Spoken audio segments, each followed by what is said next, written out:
This will be the sixth installment of No Talking by Andrew Clements. We'll have chapters 15 and 16. Chapter 15, Control Center. So, you've been with our fifth graders all afternoon. You've seen and heard what they're doing. What do you think should be done? Mrs. Hyatt looked from face to face around the conference table. Mrs. Marlowe spoke right up. We should get them all in the auditorium tomorrow morning and lay down the law. Just stop it. It's silly and it's disruptive. I mean, it's interesting and all that, and with these kids, it's maybe even an improvement. But it's still not right. It was sort of cute right after lunch today, but then I had the second group, and then the third during seventh period. And by then, it was just a bother, a real distraction. We've got a lot of material to cover in science class, so I say we should squash the whole thing right now, right away. Mrs. Escobar nodded her agreement.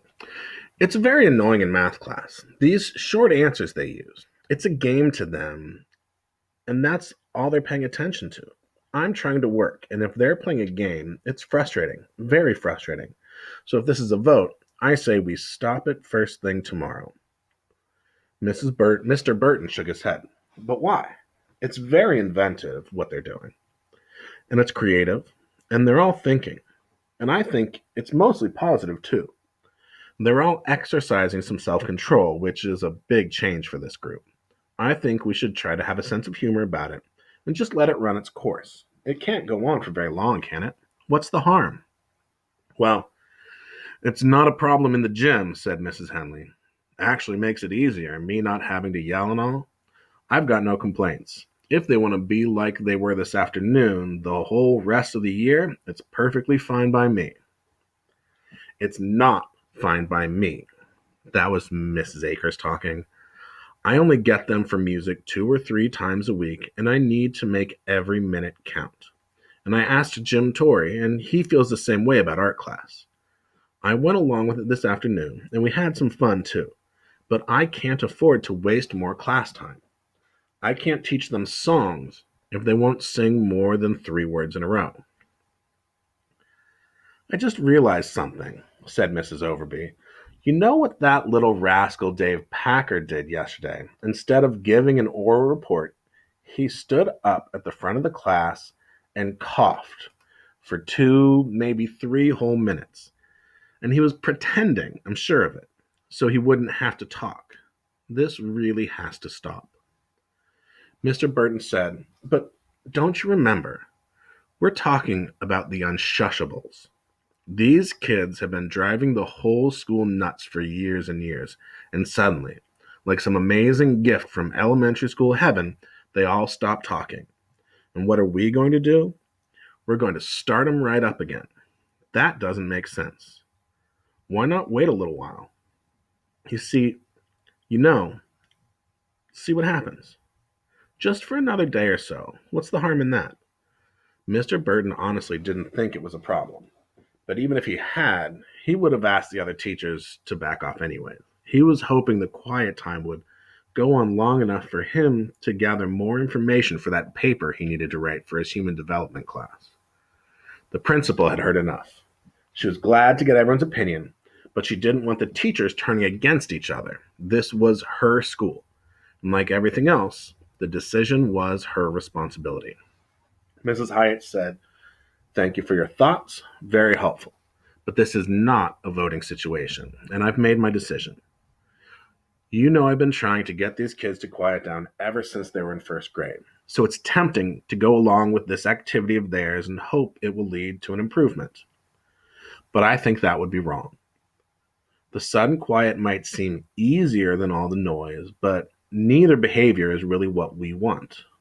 These children need to learn to be quiet when it's right to be quiet, and they need to talk and participate at the right times too. We don't want an all or nothing situation, which is what this is. What we need is real balance, real self control. If we let them keep up this game or contest or whatever it is, I think we'll be sending the wrong message. So we need to have an assembly tomorrow. I've noticed that Lindsay Burgess and Dave Packer seem to be the ringleaders, and I actually, Mrs. Marlowe interrupted, I think it's more like Dave and Lindsay are sort of team captains. They're keeping score, counting words, and it's boys against girls. I intercepted a note. The principal raised her eyebrows. A note? You didn't tell me that. Mrs. Marlowe shrugged. It was this afternoon in my classroom. Mrs. Hyatt said it might have been helpful if you'd told me about this sooner. The principal paused, letting everyone feel how displeased she was. And in that moment, Mr. Burton thought, women, always keeping little secrets.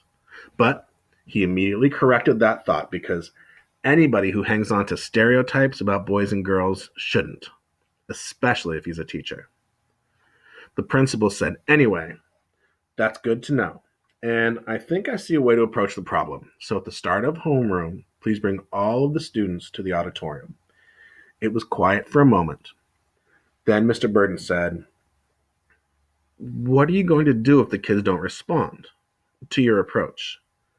Mrs. Hyatt looked at him, a trace of frost in her eyes. What do you mean? Well, he said, I'm just saying that we've got 5 years of experience with this group. They've never obeyed very well when we told them to stop being noisy. Why should it be any different when we tell them to stop being so quiet? Mrs. Hyatt stared at Mr. Burton a moment, and in her mind, a little voice said, leave it to a man to say something negative. But, of course, she immediately corrected herself, because that kind of thought can get a principal in trouble. On a school faculty, it's never supposed to be girls against boys. In fact, that's called discrimination, which is against the law. So Mrs. Hyatt looked around the table, smiled, and said, all I can promise is that I'll do my best to resolve this situation in the most orderly way possible. And I know that each of you will do the same. See you all first thing in the morning. As the teachers left the conference room, there wasn't much talking. In fact, there was none. Chapter 16, Orders. It was a bright November Wednesday, and the morning playground at Laketon Elementary School rang with the usual shouts and laughter of children. But there was another layer of schoolyard activity going on, if a person knew what to look for, because all around the swing sets and the jungle gym and the baseball diamonds, small groups formed up as fifth grade friends passed notes and gestured and play acted, trying to tell each other what had been happening since Tuesday after school, trying to tell each other all the clever ways they'd gotten along without talking. The fifth graders were so glad to see each other. They felt like they'd spent Tuesday night in lonely prison cells, practically in solitary confinement. There was also some contest business being conducted. It was time for the first test of the overnight honor system. As agreed upon before, boys who had spoken illegal words reported to Lindsay, and the girls reported to Dave. As Dave received the morning confessions from a short line of sheepish girls, he felt pretty good. He added 15 more points to the score against the girls. Lindsay felt good too. By holding up fingers, 4 boys had admitted they'd spoken a total of 12 forbidden words, which seemed suspiciously low to her. But the rules were the rules, and she had to trust that the boys weren't lying, just like Dave had to trust the girls. And Lindsay admitted to herself that there might be a few cheaters on both sides, so it probably evened out. Anyway, she wasn't worried because she was pretty sure that the girls were still winning. When the first bell rang and everyone went inside, when the first bell rang, everyone went inside. Dave was in Mr. Burton's homeroom. When the second bell rang and all the kids sat silently at their desks, the teacher said, please line up at the door. We're going to a special 5th grade assembly this morning. If anyone would like to guess what it's about, just speak up. No one did, but Mr. Burton could tell from the looks on their faces that most of them had a pretty good idea. He smiled and said, but don't worry. Who could be upset with such beautifully behaved children? Not me, that's for sure. As his group had filed into the auditorium and taken their seats, Dave turned and looked for Lindsay. She was sitting next to Kelly, and they were passing a note back and forth. She didn't look concerned at all. Dave turned away quickly so she wouldn't notice him looking at her, If Lindsay wasn't worried, he wasn't going to worry either, even though this assembly had to be about their contest. It had to be, didn't it? There had never been a special assembly at Laketon Elementary School before, at least not one that he could remember. And there had certainly never been an assembly that had begun in complete silence like this. Lost in his thoughts, Dave didn't notice Mrs. Hyatt walking onto the stage.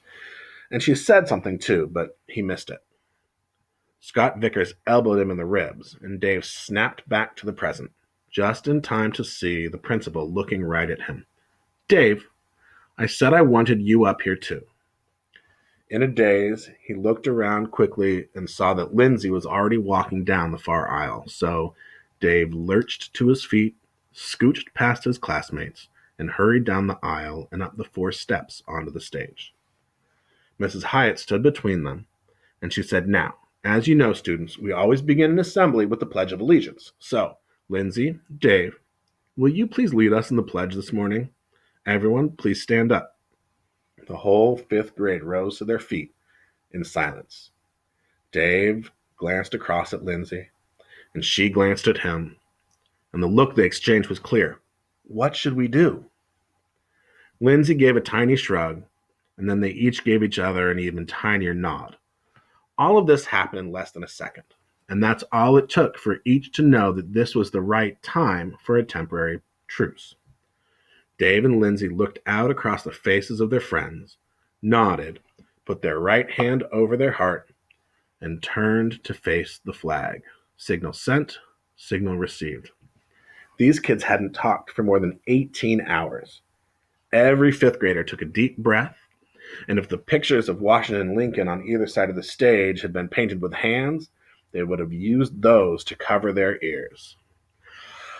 I pledge allegiance to the flag of the United States of America and to the republic for which it stands, one nation, under God, indivisible, with liberty and justice for all.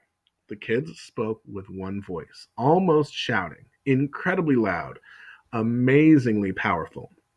Probably the most rousing Pledge of Allegiance ever heard in a public school during the entire history of the nation. The auditorium echoed, and it seemed to take a moment for the room to stop shaking. As Dave and Lindsay hurried back to their seats, Mrs. Hyatt, her ears still ringing, said, Thank you. That was excellent. I have called this special 5th grade assembly so that every one of you gets the same message at the same time. As of right now, and here the principal paused and swept her eyes over the upturned faces in front of her. The contest or game, or whatever you'd like to call this sudden quietness or this 3 words in a row business you're all doing, as of right now, it's over. Ended. Stopped. It was interesting, and I hope you all learned something, and we all hope that you enjoyed yourselves. But I have decided that it needs to stop.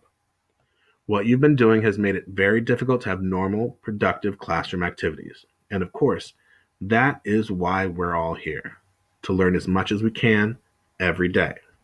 So, is that clear? The room was silent, and then a scattering of kids replied, Yes, Mrs. Hyatt. The principal said, Is what I'm saying clear to everyone? This time the whole group responded, Yes, Mrs. Hyatt. But there was no sudden rush of whispering, no undercurrent of talking in the auditorium, no joking and laughing, none of the usual behavior the Unshushables were famous for. The group remained silent, and Mrs. Hyatt realized something. Yes, the kids had all responded to her, and just now they had all obediently said, Yes, Mrs. Hyatt. But that was only 3 words, and now it was still completely silent in the auditorium. So, to really prove they had actually agreed to behave normally, well, she would have to get them all to start talking normally. But the principal instantly decided that this did not feel like the right moment to push it. Better to let the teachers work it out with smaller groups, 1 class at a time. So she smiled at the 5th graders and said, Thank you for listening so carefully. And now I hope you all have a wonderful day. Teachers, you may take your first period classes now. Mrs. Hyatt watched the classes leave one by one. It was a very orderly exit. All the students were behaving extremely well, but it didn't feel quite right. It was just too quiet.